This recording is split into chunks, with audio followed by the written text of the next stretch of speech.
We dive straight into the action, where an intense standoff is brewing. A massive wolf with eyes that could freeze time itself stares straight into your soul. You can almost hear it growl, "Who's the big dog now?" The suspense continues to build as we get a closer look at those razor-sharp teeth.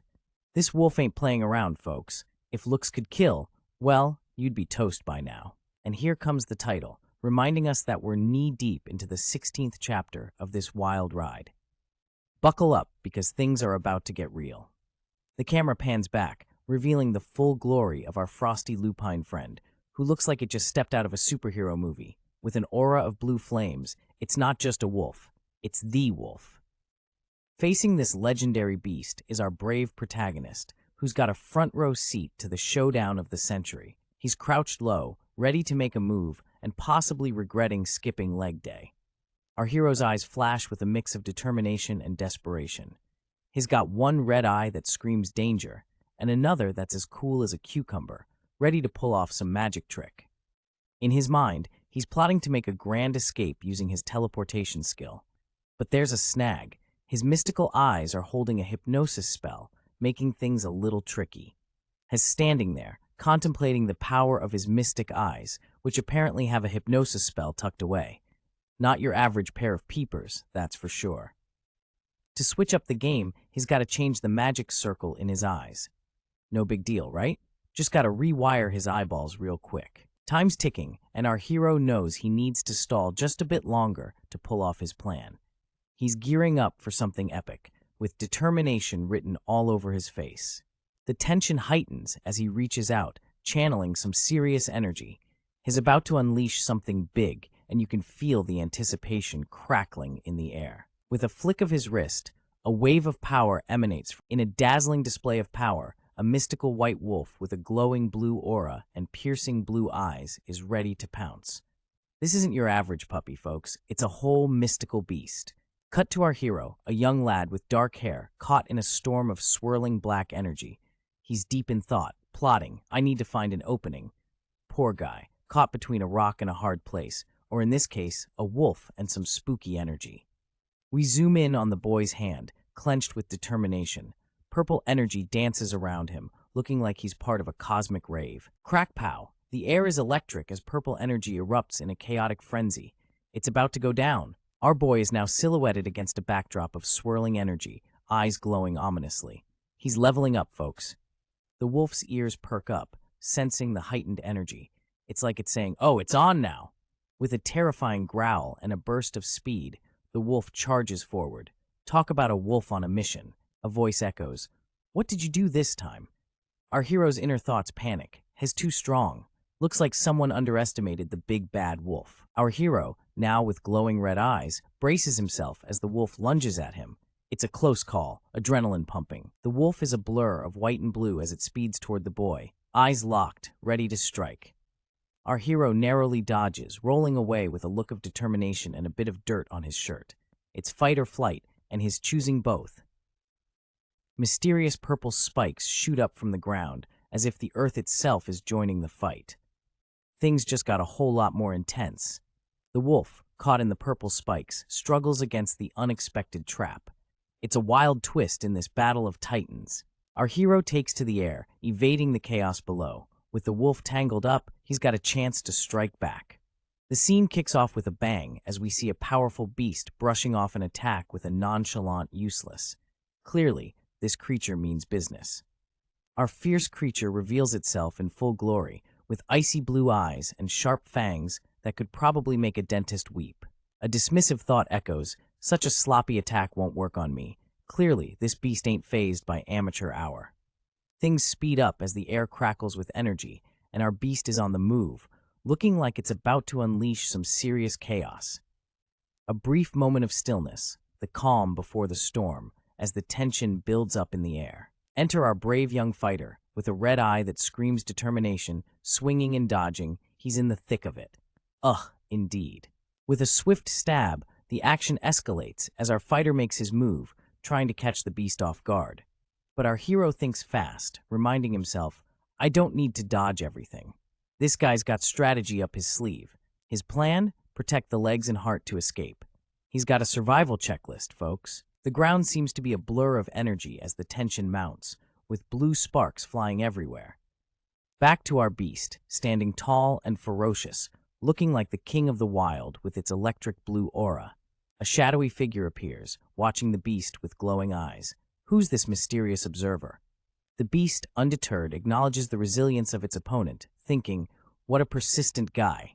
Respect, beastie, respect. A close-up of the beast's snout as it prepares for the next move. This showdown's far from over. And finally, a mysterious grid of glowing lines. What's this? Some kind of energy barrier or trap? The plot thickens. Picture this. Our hero, with his sharp gaze and even sharper hairstyle, is darting through a web of glowing purple threads. The intensity is real, and he's giving it his all to dodge them, like he's in the ultimate game of laser tag. Just when you think things can't get any crazier, the words Black Death Silk appear, like a dramatic movie title drop. This ain't just any silk, folks. It's the deadliest kind. Now, the scene shifts to show these Black Death silk threads wrapping around wooden pillars, slicing through them like a hot knife through butter. These threads mean business. Enter the big bad wolf, or something that looks like it.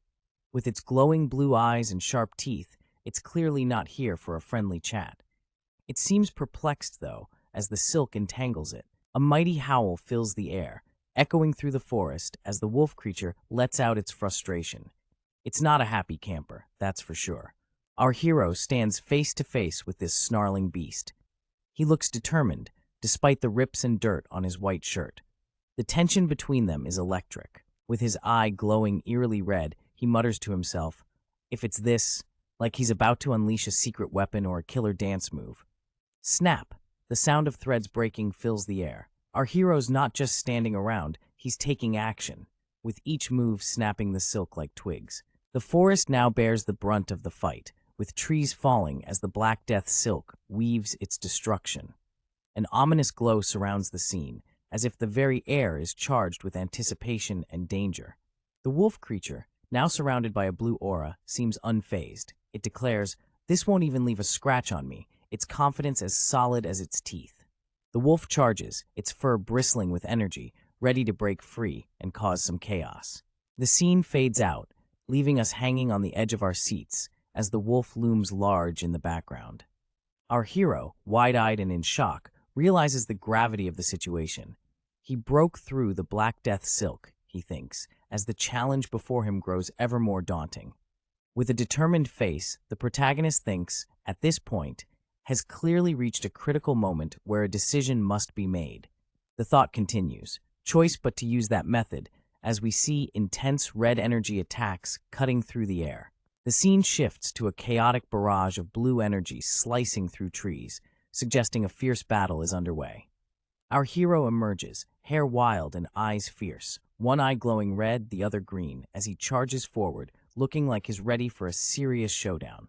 There's a flash of blue, hinting at something powerful and uncontrollable, possibly the beast they're facing. The protagonist makes a daring leap, seemingly pulling himself through the air with a blue, crackling tether, aiming to tackle the monstrous entity. His internal monologue echoes, please let this work. He's counting on this risky maneuver to turn the tide of battle. With a steely resolve, our hero glares back at his opponent, his dual-colored eyes shining with determination. Suddenly, the scene shifts upward to a serene full moon, contrasting the chaos below as the protagonist zooms toward the sky. Energy steps shimmer in the night sky, creating a path as he acrobatically maneuvers through the air, perhaps hoping to gain a strategic advantage. Back on the ground, the energy trail snaps, and the beast, a majestic blue creature with a fiery mane, prepares to retaliate. The beast, not impressed, mocks, flying away. How foolish, clearly underestimating our hero's. Whoa, things are getting intense. We see a bold declaration. What an easy target, suggesting someone's about to get schooled in the art of battle. Here we go. Our mysterious hero is in action. He's all curled up, dodging those incoming attacks like a pro. The energy around him is practically buzzing. Check out those glowing eyes. Our guy is not just any fighter. He's got some serious mystical powers up his sleeve. It's about to get real. Golden threads of energy slice through the air, wrapping tightly around the trees. It's like our hero is weaving a web of magic to trap his foe. More trees getting wrapped up. Whatever's happening, It's creating a forest full of magical spaghetti. You know things are serious when the landscape joins the battle. Space is vast and empty, much like the calm before the storm. Our hero is gathering his energies and prepping for the next big move. Zooming out, we see an expansive forest under the night sky. Somewhere down there, an epic showdown is brewing. Boom, a massive icy blast rips through the forest. The energy is swirling, and it's clear that someone, or something, is about to make a grand entrance. From the sky descends a fearsome creature, crackling with energy. It charges downwards, intent on our hero. This showdown is about to hit its peak. Our hero lands softly on the ground, ready to face whatever comes his way. He's got that determined look, and you know he's not backing down. He's making his move, stepping into the unknown.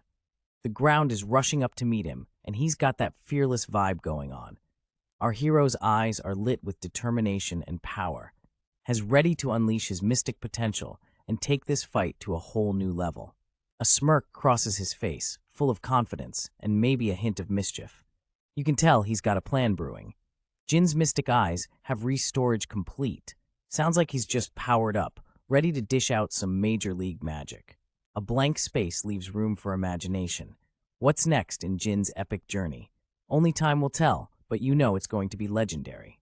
The scene opens with a dramatic view of a mysterious blue-haired figure, setting the stage for something epic to unfold.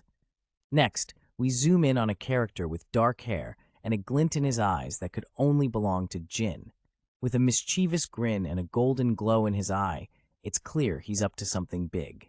In a flash, we're informed that Jin's mystic eyes have completed their restorage, hinting at some serious magical action ahead. Jin isn't messing around as he prepares to activate his powers with a resounding command, ready to shake things up. As the scene intensifies, Jin's eye shines bright, and we see intricate designs, a clear sign he's about to unleash something powerful. Boom! Jin's mystic eyes activate, revealing their teleportation ability. A dazzling display of magical circles surrounds him as he readies for action. The air is thick with suspense as Jin begins to teleport, leaving behind a glowing trail of magic that's sure to turn heads. Cut to a majestic wolf, eyes glowing with a mystical blue, who's left bewildered by Jin's sudden vanishing act. Did our hero just slip away? Ah, but Jin's got a plan all right.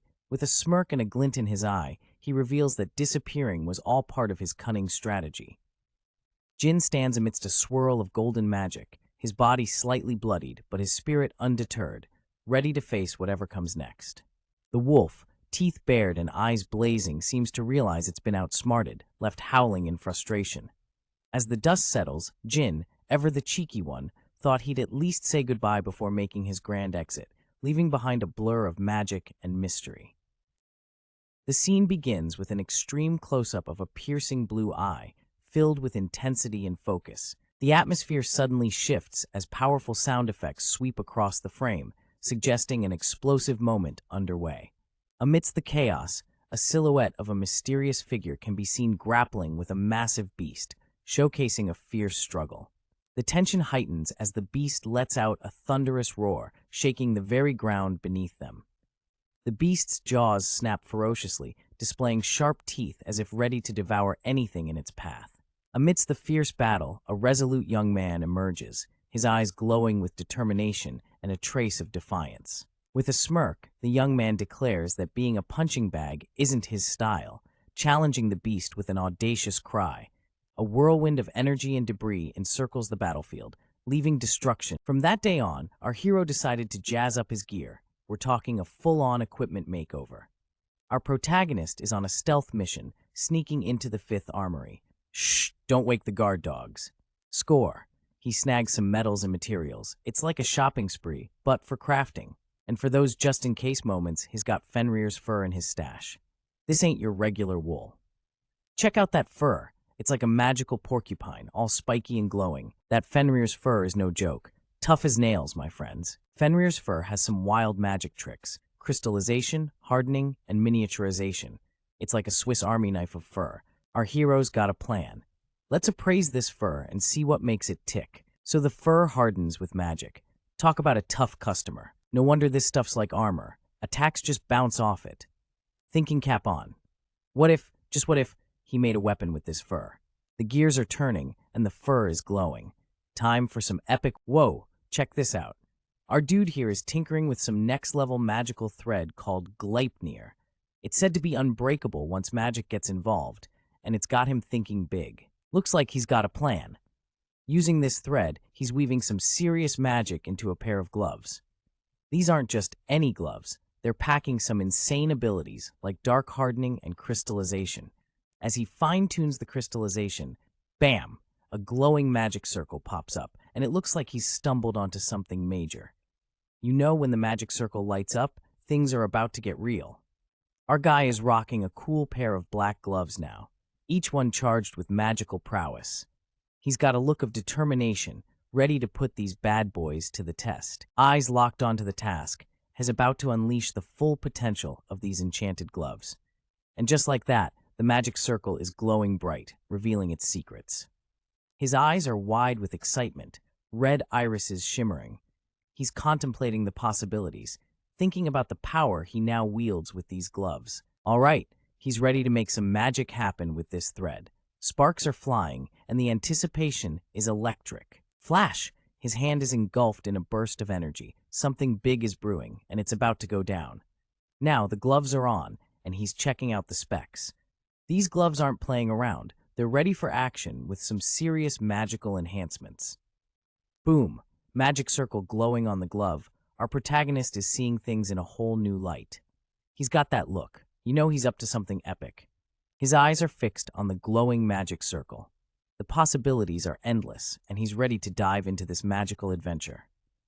With resolve in his eyes, he thinks, if possible, it's clear he's got a plan, and he's gearing up for what's next. Switching scenes, we see a new character, clad in a uniform of dark shades and gold accents, standing ready for whatever may come.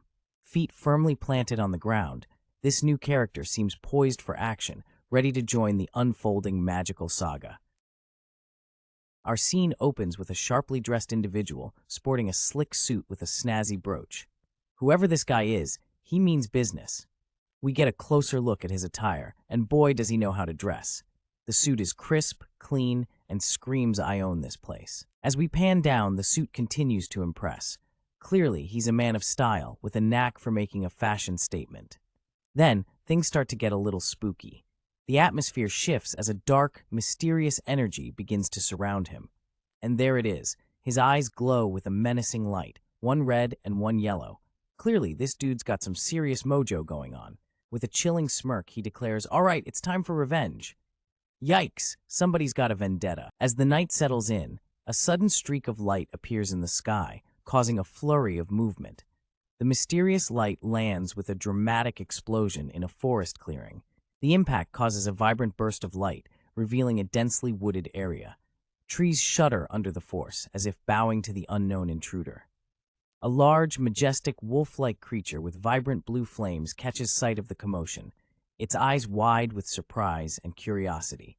The scene shifts to a majestic tree, its branches spreading wide like a guardian. The atmosphere is tense, as if something significant is about to unfold. A figure stands in front of the tree, shrouded in mystery and power. Though their face is obscured, their confident stance speaks volumes. The ground beneath the figure's feet is alive with energy, a swirl of light and shadow. It hints at the power and presence this character holds. With a nonchalant air, the figure states, "It's been a day," as if their arrival is nothing out of the ordinary. The blue-flamed wolf silently judges the figure, its thoughts echoing shameless. Clearly, this visitor is not welcome in its eyes. The creature's thoughts continue. To set foot, the big bad wolf, Fenrir, has made its grand entrance, baring its fearsome teeth and looking like it's had one too many espressos. A lone figure stands in its shadow, facing the beast without flinching. Facing the wolf, this mysterious figure seems unfazed. With a cool remark, they acknowledge the wolf's impressive eyes. But what's this? A sly smirk creeps onto their face. Fenrir, clearly not in the mood for compliments, lets out a deafening roar, telling the figure to zip it. A burst of blue energy whooshes past, barely missing the figure. Talk about a close shave. Despite the near miss, the figure is impressed by Fenrir's accuracy, noting its ability to hit the mark even without sight. The air crackles with tension as Fenrir accuses the figure of trespassing again. Seems like someone didn't get the memo about respecting personal space. With a menacing glare, Fenrir's rage is crystal clear. This time, it's no more Mr. Nice Wolf. Fenrir's mouth opens wide, ready to unleash a world of hurt. Better hope our mystery guest has a plan. The beast's fury eclipses the pain of its injury, leaving no room for mercy. It's do or die time. With a determined gaze, the human labels Fenrir a persistent bastard. Seems like this showdown is far from over. The scene opens with a mysterious figure, dark hair and eyes fixated on a sword. Has got his eye on this sword, and it's not just for decoration. He's thinking, fine, that sword is quite to my liking. Our shadowy friend isn't done yet, he mutters under his breath. Ch, Fenrir. Now, if that doesn't sound ominous, I don't know what does. The tension ramps up as he gazes at the sword with a killer look in his eye, quite literally. I like it so much, I could kill you for it. Well, someone's not here to make friends. Suddenly, the focus shifts to a beastly presence. A gigantic white wolf with glowing blue fur enters the fray. This is not your average puppy. With a burst of speed, the wolf lunges forward, blue energy trailing behind it like a comet. This wolf means business. Our dark-haired protagonist isn't fazed. He reaches out, shadowy energy swirling around him. It's about to get real. And there it is, a sound like 1,000 whispers, as shadow wolves emerge, ready to take on the white beast. As the shadow wolves appear, our hero stands unfazed, surrounded by his dark pack. It's a face-off of epic proportions. The white wolf is taken aback, its eyes wide with surprise. Clearly, it wasn't expecting this kind of welcome party. Snarling and clashing, the wolves are locked in combat. The white wolf seems overwhelmed by the shadowy ambush. The battle is fierce, with energy flying everywhere, the white wolf struggling to keep up. It's left wondering, what the hell is this? The scene opens with a mysterious character, sporting a sharp grin and glowing red eye, taunting someone about their ability to identify things by scent. The sinister vibe is as thick as peanut butter, and you can almost smell the tension in the air. Next, we see a grand beast, a wolf-like creature with a magnificent white mane, glowing blue. The mysterious character continues, revealing that this very creature was once part of the wolf's kin. Talk about family drama. Enraged, the beast lets out a furious roar, its eyes wide with anger and betrayal. It's not every day you find out your kin has been turned into a mindless servant, right? The antagonist, unfazed by the beast's fury, casually mentions that the creature seemed useful, so he made it his servant. Well, that's one way to get a new pet. Suddenly, the atmosphere crackles with dark energy as sinister shadows surround the beast. The tension in the air is so thick you could cut it with a knife. The beast lets out a spine-chilling roar, and the battle begins, its claws and teeth versus dark shadows in a furious clash. The mysterious character, with eyes now glowing a vibrant yellow, seems shocked for a moment. The beast's attack is fast and fierce. In the midst of the chaos, the antagonist is sent flying through the air, a mix of surprise and pain in his expression. Ouch, that's gotta hurt. Despite being thrown around, in the heat of battle, a wolf-like creature lunges with its sharp fangs, aiming for a strike, but our mysterious fighter blocks the attack with a powerful counter. The clash intensifies with a burst of energy, as the fighter lets out an "ugh," showing the impact of the confrontation. With swift movements, the dark-haired fighter, eyes glowing red, delivers a fierce punch to the wolf creature, showcasing his incredible strength and skill. Meanwhile, lurking in the shadows of the forest, ominous figures dash through the trees with a SSK sound, adding an eerie presence to the scene. As the shadowy figures continue their swift movement, our fighter takes a moment to hide behind a tree, indicating a brief pause in the action. Amidst the swirling dust, the fighter crouches with a determined look, ready to confront whatever threat lies ahead. Suddenly, a voice echoes, calling the fighter the enemy of my kin, revealing a deep-seated rivalry. The shadowy presence, with blazing red eyes and a wide maw, looms menacingly, heightening the tension.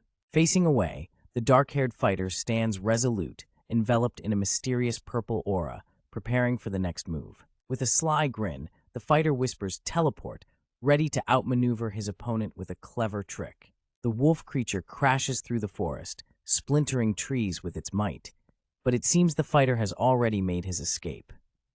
The creature, frustrated, realizes its opponent has escaped again, leaving it to rage in the broken forest. The wolf creature, with a determined snarl, holds a piece of splintered wood in its jaws, signifying its relentless pursuit. Above the battlefield, a new presence descends with a golden glow, hinting at an intriguing twist to the unfolding story. Whoa, hold up. Something big is coming from above. Our mysterious forest dweller is just as shocked, yelling out above, as they notice the incoming danger. As the scene unfolds, the air is electrified, and we catch a glimpse of a massive blue-furred creature making a grand entrance. With a thundering crash, this creature lands with purpose, shaking the ground beneath its paws. This ain't your average forest stroll, folks. Enter the hovering figure, surrounded by a radiant golden aura, looking down at our furry friend. Clearly a showdown's brewing, and it's about to get spicy. The blue creature, known as Fenrir, seems ready to pounce, but the looming figure isn't backing down either. The tension's so thick, you could slice it with a knife. But wait, Fenrir's not done. With a fierce roar, it unleashes a dazzling display of energy, but things are about to take a twist. Before Fenrir knows it, unexpected beams of light crisscross the scene, forcing him into evasive maneuvers. Whoa, things just got real. Amidst the chaos, a shadowy figure with a red aura appears, tangled in the light beams. In a twist of fate, the wolves, known for their impeccable sniffers, find themselves utterly bamboozled by something they couldn't scent out. Oh, the irony! Our mysterious hero stands confidently, silhouetted against a backdrop of crisscrossing, glowing threads, looking as if he just walked out of a superhero movie. The trees stand witness as the luminescent threads stretch across the forest, creating a mystical barrier. Enter the blue wolf, howling with fury, its vibrant blue aura igniting the scene. Someone's definitely not having a good day. With an accusatory tone that could make any villain quiver, the blue wolf demands answers, clearly miffed at the unexpected turn of events. As the moonlight bathes the scene, our protagonist drops a bombshell. These threads are spun from the wolf's own fur. Talk about a DIY project gone wild. With a pose that screams confidence, the figure asserts dominance, making it clear that the threads are not just for show. And just like that, the final nail in the coffin, the declaration that escape is no longer an option. The plot thickens. The 19th chapter kicks off with a mysterious vibe, introducing us to the ever-peculiar scenario of being summoned to a parallel fantasy world many times. Sounds like someone's been busy traversing dimensions, right? As the moonlight casts a glow, we meet a shadowy character, all sharp-dressed and eyes glowing like traffic lights. He's surrounded by threads, or maybe lasers. Whatever they are, they look pretty darn cool. Those threads form a web around him, and he declares with some serious flair that someone can no longer escape. Talk about being caught in a sticky situation. Zooming out, it's like a giant laser show in the middle of a forest. Pretty sure this guy's not just here for a light show. A fierce wolf, jaws wide and glowing with some blue energy, is tangled in the web. You can almost hear it thinking, this wasn't on my agenda for the night. The wolf, with its majestic mane and defiant growl, demands to know what kind of sorcery is at play. It's like, dude, what kind of trick is this? The mysterious figure isn't fazed. With a commanding tone, he simply says, shrink, Gleipnir. Now that's one way to drop a bombshell. Power surges from the figure's hand, and energy crackles like a storm about to unleash. It's like watching Thor charge up his hammer. The energy wraps around, forming a vortex of power. Things are getting intense, and it's not just because of the special effects.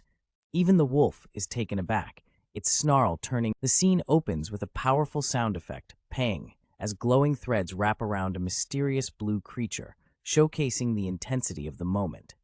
The tension rises with another pang, as the creature's mighty paw is bound by the glowing threads, highlighting its struggle.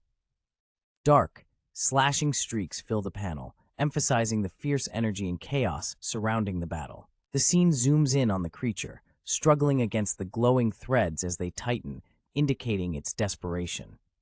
A guttural grah pierces the air, underscoring the beast's frustration and determination to break free. The creature's sharp teeth are bared in anger, but the glowing threads hold firm, emphasizing its helplessness. The mysterious young man stands confidently, explaining how a thread made from the creature's own fur smells like it, which is why it didn't notice it right away. The young man, with a sly expression, reveals his plan of taking hits and provoking the creature to distract it from the real threat. He continues to explain how his teleportation skill helped him escape, leaving the beast trapped with no way out. Under the shadowy canopy of the forest, our mysterious protagonist, with a half-visible face and a sinister smile, bids farewell to someone or something named Fenrir. His hand, cloaked in a crackling purple aura, spells trouble for whoever's on the receiving end. The tension ramps up as the mysterious figure clenches his fist, the purple energy sparking violently, signaling the unleashing of some serious power. As the energy flares around the protagonist's hand, we see the eerie silhouettes of creatures in the woods. Their glowing red eyes hint at a lurking danger or perhaps an audience to the showdown. Zooming in on the creature pack, their ominous red eyes stand out against the dark backdrop. A sense of foreboding fills the air, as though these creatures are aware of the fate about to befall them. Amongst the shadowy figures, one creature stands out, contemplating its fate with a sense of resignation. Is this where my life ends? It wonders, as the scene grows increasingly intense. Bound by the energy strings, Fenrir's majestic form begins to unravel. The blue sparks dance around the creature, signaling the end of a mighty force, leaving an impression of a tragic yet inevitable fall. As Fenrir's form crumbles, a foreboding message hangs in the air, and the pact as well, hinting at a deeper connection and consequences yet to be revealed. The scene shifts to the tranquil night sky, where the full moon shines brightly, providing a moment of calm amidst the chaos of the battle below. The peaceful night continues as the sky stretches out, stars twinkling like distant spectators to the events unfolding beneath them. Back on the ground, the mysterious protagonist stands with a smirk, blood dripping from his mouth. The taste of victory, perhaps? Or something more sinister. With a casual declaration, he notes, "I leveled up 5 times," revealing the aftermath of the intense confrontation with Fenrir and showcasing the spoils of battle. As he stands over the defeated Fenrir, a green holographic screen pops up, revealing his newfound skills. The mysterious figure, with an air of satisfaction, takes stock of his new abilities. Curiosity piqued, he utters a "huh" as he reviews the list of skills displayed on the screen. The unexpected acquisition hints at surprise. Introducing the unique skill, Vessel of the King. Our protagonist is caught off guard, trying to figure out this new power with a speech bubble asking, "This is..." Meanwhile, a shadowy voice calls out, "Master." Things get intense as we see our hero, with his dark hair and mismatched eyes, looking bewildered with a bit of blood on his face. Whoa, looks like he's been through a tough battle. Enter the mysterious red glowing shadow wolf. The presence of this creature hints at something magical. The hero seems surprised. And here they come, a pair of shadow wolves with glowing eyes, strutting like they own the place. One of them asks, "It can talk?" signaling a new twist in this magical adventure. The wolves are taken aback, realizing they can suddenly speak. The hero wonders if it's because of the Vessel of the King skill, questioning whether this ability applies to subordinates too. The shadow wolf questions, "Why did you call me?" while another asks the hero to make their former master a subordinate. This conversation reveals more about the hero's newfound powers. Whoa, is that a fallen Fenrir? The hero is asked to transform the former master into an ally. The scene takes an emotional turn, hinting at the loyalty and struggle of the past. The wolves reminisce about their former master's bravery in protecting the land and people, sharing their hopes with the hero. Decisions. The shadowy creatures want the hero to make their former master an ally like them. Our hero, standing tall in his suit, decides with a confident, "Fine, he'll do it." Looks like he's ready to take on the responsibility. A grateful wolf thanks the hero, calling him master. Meanwhile, the hero thinks there's no downside for him, though he admits he's feeling pretty wiped out.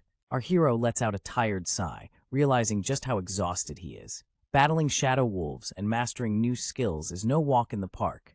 Amidst the dense forest, our weary hero stands surrounded by the wolves and the fallen Fenrir, ready to face whatever comes next. The table is set with a lavish spread, featuring bread, a glass of wine, and some delectable snacks.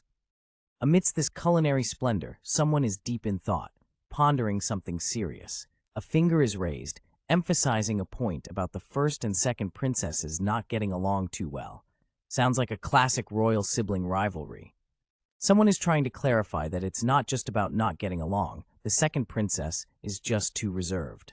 Ah, the intrigue thickens. A character with a calm demeanor is enjoying a bite of food while making a point about the second princess being too reserved. Nothing like some royal gossip over dinner. A thoughtful echoes, with someone expressing doubt about the supposed animosity.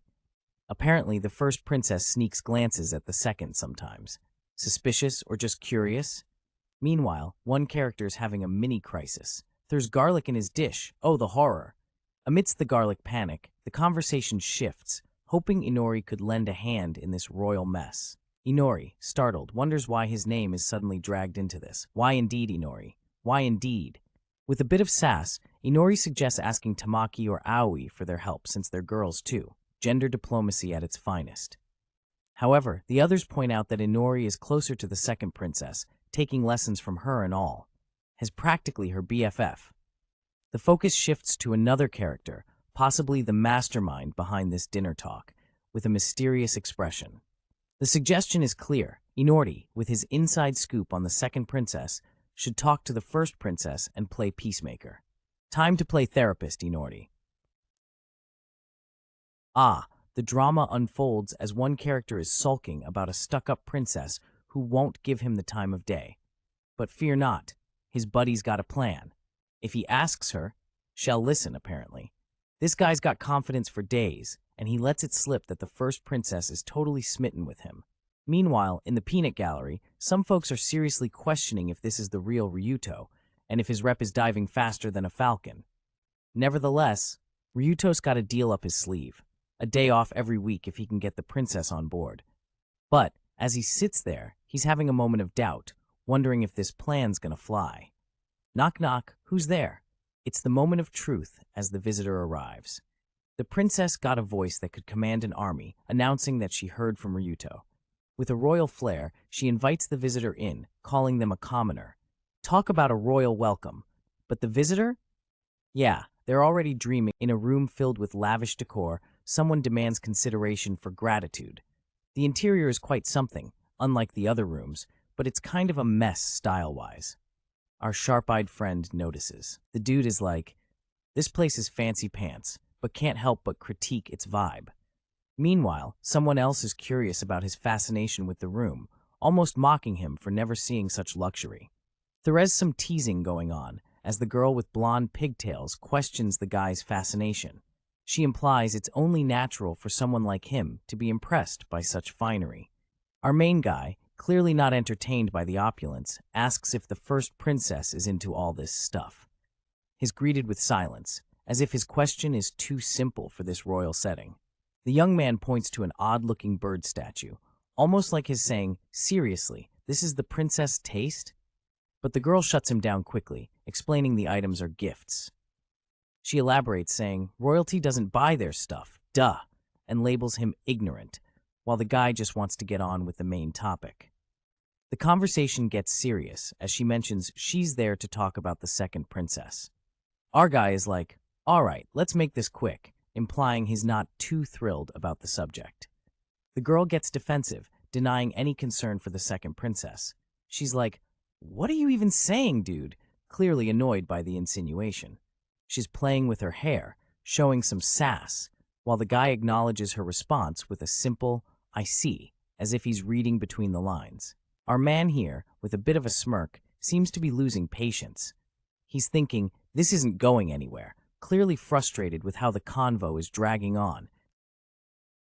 There's no way I'd be worried about that person, the blonde character states confidently. Her striking blue eyes and luxurious outfit, complete with a gold choker, add to her regal demeanor. She's been asked to help two people make up, but her reluctance is obvious. The conversation continues with a sense of uncertainty. The unknown figure, whose face remains blurred, seems unsure, saying, I don't particularly, while the blonde fiddles with her hair, questioning if the other person even wants to reconcile. As the tension builds, the blonde character turns away, blushing and defensive, snapping, it's none of your business, commoner. It's clear this conversation isn't going as planned. Feeling the conversation is going nowhere, the unknown figure thinks to themselves, oh no, this is going nowhere. The page opens with a girl, let's call her the blonde princess, with a look that screams caught in the act. She's here because she heard it was for the sake of both of them. Sounds like some drama's about to unfold. As the convo heats up, the guy, who we can only see from the side, tells her it can't be helped. If Ryudo finds out the princess refused to chat, he's gonna be mad. Oh no, the stakes are high. The blonde princess is shocked. She's like, wait a minute, I was just about to spill all the beans, but the dude's got his own agenda. Impatient much? He's turning away now, and she's left with her jaw dropped. The thought bubble says, wow, this really works. Oh boy, what's he plotting? Here we've got a calm moment with the focus on blonde princess back. Maybe she's realizing it's time to come clean or change tactics. Now, things get a little introspective. The guy's resting his head, looking all broody, and says, things weren't always like this between us. We've got some history here. As the tale of their past continues, she softly recalls how they got along much better when they were younger. Throwback vibes are in the air. And finally, she's got a brush in hand, maybe trying to brush away the awkward. The scene opens with a charming moment between a young blonde girl and a woman, both engaged in brushing their hair, laughter echoing through the room as they share this tender moment. The image captures the two sitting together, cloaked in elegant white dresses, a moment of peace and serenity enveloping them. Suddenly, some fluffy, mystical creatures appear, and the girl reminisces about a person who was smart and played well with her, hinting at a cherished bond. The little girl, wide-eyed and excited, reaches out towards the floating creatures, while the woman beside her, face blurred, holds an open book, perhaps a story being shared between them. The girl reflects, narrating how she followed this mysterious person everywhere, a hint of nostalgia and longing in her voice. Captured in a moment of shadow, the young girl clings to the woman, their bond seemingly unbreakable, yet hints of an impending distance loom. The girl's expression shifts as she ponders on how this person started keeping their distance, a shadow of confusion clouding her once bright eyes. The narrative deepens as she reveals that at the age of 7, things changed, possibly due to her newfound status as the first princess with the right to inherit the throne. Standing poised and regal, and then I found out that she wasn't actually my mother's real daughter. Our protagonist, a blonde-haired girl with blue eyes, is in a serious conversation with a tall, mysterious figure whose face is partially hidden. The sunset sky is filled with a sense of realization as the blonde girl gazes upward, her eyes reflecting a mix of emotions. A lone figure, possibly the girl from earlier, stands against a vast horizon, her long hair blowing in the wind, hinting at a journey or farewell. The shadowed silhouette of the same figure atop a hill suggests a moment of contemplation or decision-making. From that point on, our relationship turned out like this. The blonde girl reflects on the change in her relationship, her expression one of resignation. 2 new characters are introduced, one with dark hair and intense eyes, and another, an older woman with glasses, who seems to be an instructor or advisor. The blonde girl, now visibly stressed, is undergoing rigorous queen successor training, guided by the older woman holding an imposing book. And I realized, as the blonde girl processes her thoughts, a symbolic image of a young girl reaching for an older figure suggests her aspiration or realization of a deeper truth. The scene opens with 2 sisters huddled closely, diving into the pages of a book. They're wrapped up in a nostalgic vibe, reminiscing about the good old days. You can almost hear the soft whispers and the pages turning as they share this intimate moment. The older sister, who's clearly rocking some wise big sister energy, starts praising the second princess, her sister. She's described as truly exceptional and kind, like the kind of person you'd want to have as your BFF. Then the mood shifts a little, with a hint of longing in the air. The older sister admits that she often dreams of how awesome life would be if her sister was still by her side. You can feel the what-if vibes hitting hard. Our older sister, book in hand, looks up, lost in thought. She's having a moment, one of those deep introspective ones where you just stare into the distance and think about life. Turns out, the adults around them were not exactly the supportive squad they needed. They wouldn't allow the sisters to stay close, and the gap between them kept growing. Classic adult move, right? A flashback reveals the younger sister standing amidst a crowd, isolated, with her sister far away. It's a scene that screams drama, with shadows of people symbolizing the forces keeping them apart. Back to the present, and the younger sister is looking pretty downcast. She admits that there's nothing more to the story. It's like she's resigned to the way things are, with a heavy heart. The younger sister sits alone, looking all regal but a bit defeated. Her posture says it all, and it seems like she's waiting for something or someone to change the game. Enter a new character, observing from afar. Has got that deep-in-thought look going on as he reflects on the first princess's true feelings. He's piecing together the puzzle, one thought bubble at a time. Finally, he concludes that the first princess' arrogance isn't entirely her fault. It's the result of the adult's meddling influence. The plot thickens. The scene opens with a penguin-like figure observing the inconsistent decorations of a room. It's clear that there's no personal touch, no trace of self anywhere. Everything, from the furniture to the ambiance, feels provided, almost like a stage set rather than a home. A shadowy figure, possibly a ruler or someone of high status, stands beneath a crown, pondering the nature of self and identity. The vibe here is deep, almost philosophical, as if questioning the authenticity of one's environment. The next image gives us a peek at another character's thoughts. She believes that relying on status and acting superior is the only way she can affirm her sense of self. It's a tough gig, trying to find identity in a world of hierarchies, but hey, a girl's gotta do what a girl's gotta do. With a glimpse of her face, she seems to be deep in thought, pondering something significant. Perhaps it's about her standing, her role, or maybe just why the room's decor is so all over the place. Meanwhile, another character, a blonde with pigtails, is sprawled over a table, looking beyond bored or frustrated. She's like, "Man, say something already!" Clearly, she's laid everything out on the table, literally and figuratively, waiting for some advice. She's offering a listening ear, ready to take some advice, though it seems like she's not used to taking a back seat. Pride is a tricky beast, but she's managing to ask for help, which is a start, right? Lastly, another character, whose face is a mystery, reflects on her pride, musing that it's just a part of her nature. Then just say this: "From now on, I'll call you my sister." A bold declaration is suggested amidst the ornate surroundings, catching the attention of a blonde princess who seems taken aback by the proposal. The young princess, with big blue eyes and a hint of surprise, is sitting on a luxurious chair. She seems to question the suggestion, her expression frozen in a moment of realization. Do you think that's something befitting a princess? The conversation takes a turn as the appropriateness of the statement is questioned, leaving the air thick with contemplation. How could I say something like that? Our princess is in disbelief, questioning how such words could escape her lips, her face partially visible and filled with consternation. Besides, what would the maids and others around me say? The princess, cheeks flushed, worries about the gossip that might spread should she utter such words. So in this country, are maids of higher status than the first princess?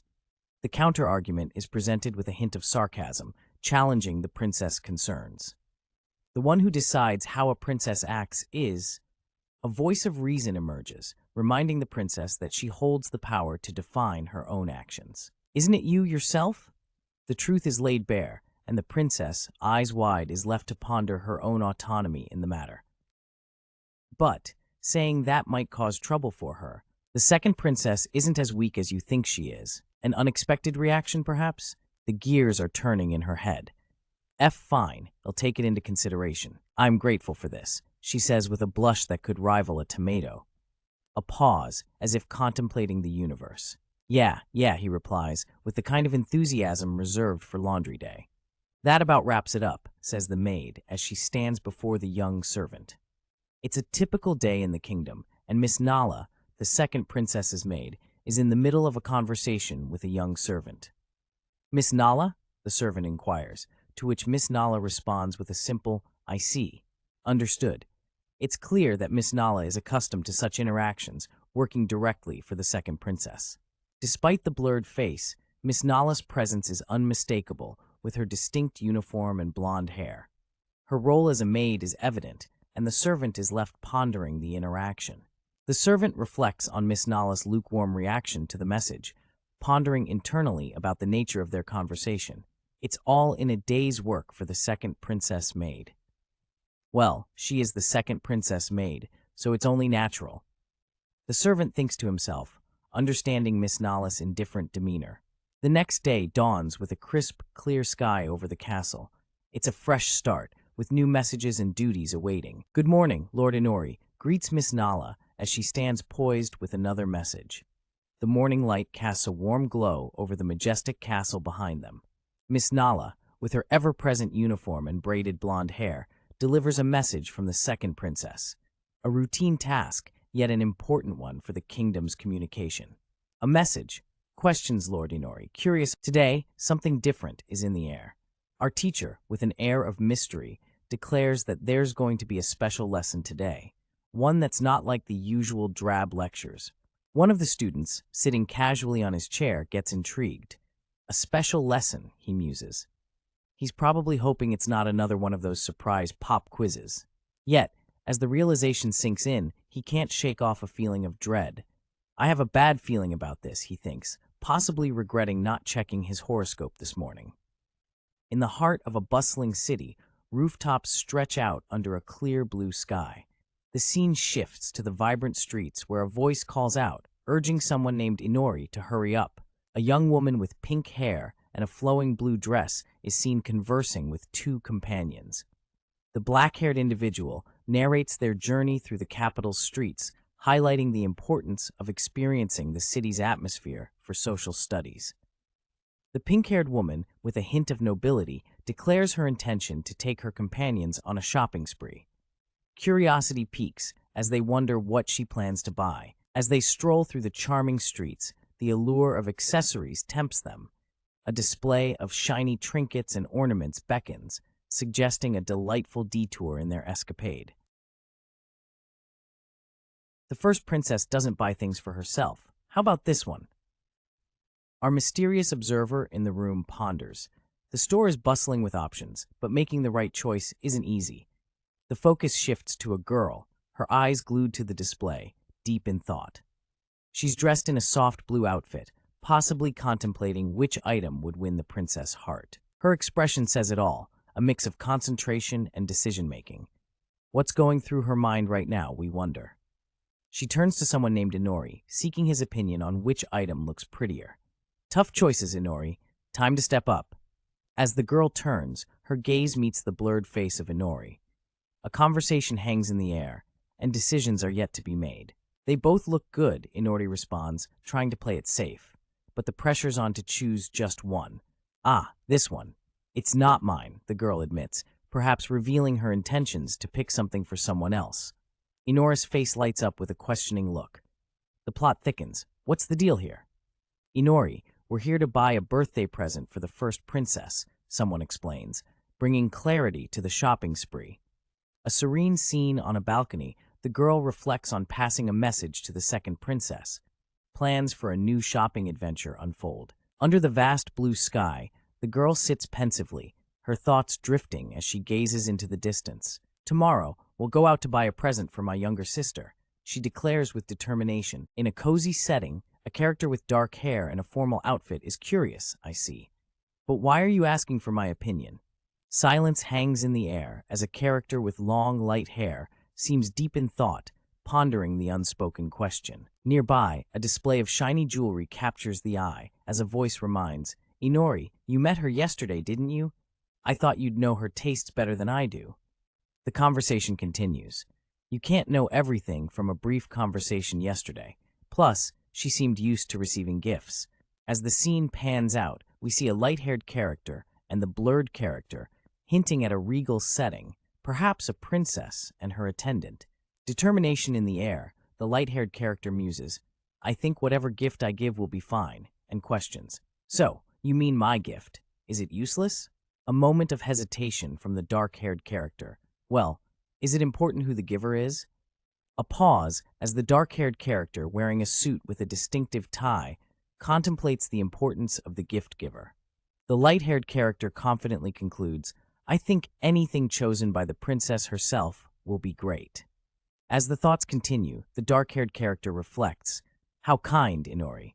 A candid confession, I just want to go back and sleep quickly, suggests a weary character, possibly overwhelmed by the day's events. With a soft smile, the light-haired character says, I understand. If you hadn't brought it up, Inori, I wouldn't have thought of getting a birthday present for the first princess. Inori is really glad she can see the princess smile again. Looks like her idea for a gift was a hit. Our mystery friend with the cool yellow eyes wants to know what's up, but gets a classic nothing response. Classic! Someone's treating for lunch today. Nothing like a free meal to keep the mood up. Fast forward 5 days, and we've got a royal feast on our hands at the first princess birthday party. Our yellow-eyed friend is soaking in the scene, appreciating the finer things in life. High status. The scene kicks off with a young blonde girl, her cheeks a little rosy, getting her hair done. She's got that one. I'm not sure if this crown is too much look on her face, while a mysterious woman with a blurred face ensures every strand is perfect. Next, we get a better look at the girl's outfit, a fancy red dress that screams I'm ready to impress, along with some white gloves. This girl is clearly gearing up for something big. We then zoom in on the girl's hair accessories. Talk about bling. She's got a hairpiece that could double as a statement necklace. Now she's rocking a crown fit for royalty. It's got gems that could probably pay my rent for a year. The girl turns slightly, showing off the back of her dress with a cute bow. She's definitely ready to make an entrance. She finally gets the moment of truth, asking, how does it look? The woman with the blurred face reassures her, saying it suits her perfectly. Our girl's face lights up with the biggest, most genuine smile. She's ecstatic, and you can almost hear her happy shout of thank you echoing in the room. The room erupts in applause as she thanks the mysterious woman. Clearly, everyone is impressed by her transformation. Now we see a group of onlookers, including a dude with a cool hairstyle and some stylish friends, clapping for our girl. They're all smiles, clearly impressed. A classy lady with a lovely blue dress joins the applause, alongside a gentleman whose face remains a mystery. They're both part of the celebration. Ah, the Prime Minister. They're probably talking about security. Not my business. But where's the second princess? The search for the elusive second princess leads us to a rather dapper figure in a sharp suit, poised and alert. Ah, found her. Peeking out from behind a pillar, the second princess is found, looking as nervous as a cat in a room full of rocking chairs. She looks incredibly nervous. It's just talking to her younger sister, but the anxiety is real, folks. The observer takes note of the room, trying to find a way to blend into the scene without causing a ruckus. It wouldn't be easy to interrupt between them. Maybe I should step in for my holiday. Ah, Inori, what should I say? Inori seems as lost for words as a fish out of water. You kicked me once before, so don't feel too bad. Inori's past actions come back to haunt her, leaving the observer bewildered. Huh? What are you suddenly talking about? The observer is left scratching their head, wondering what Inori is on about.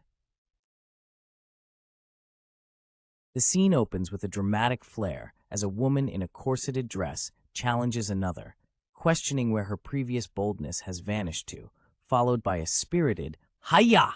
A startled woman with wide blue eyes responds with a panicked eek. As a young man, Inori shouts her name in a bid to catch her attention. The tension in the room is palpable as more characters come into view. A woman in a red dress catches the eye of the main character, causing a moment of intense eye contact. A tense face-off ensues between the two women, their eyes locked in what seems to be an unspoken challenge. Elsewhere in the room, a man with a blurred face and a woman beside him watch the scene unfold, their expressions unreadable. A couple, seemingly spectators, observe the unfolding events with muted interest, their faces expressing a mixture of intrigue and mild concern. Leaning against a wall, another figure, dressed in a formal blue suit, exudes an air of indifference, watching the drama play out with a casual demeanor. Meanwhile, the woman in the red dress, adorned with a crown, appears to be deep in thought, her cheeks flushed. The focus shifts back to the woman with blue eyes, her expression softening as she processes the situation. The woman in the pink and white dress stands her ground, facing the crowned figure with a determined stance. The final shot reveals the lower half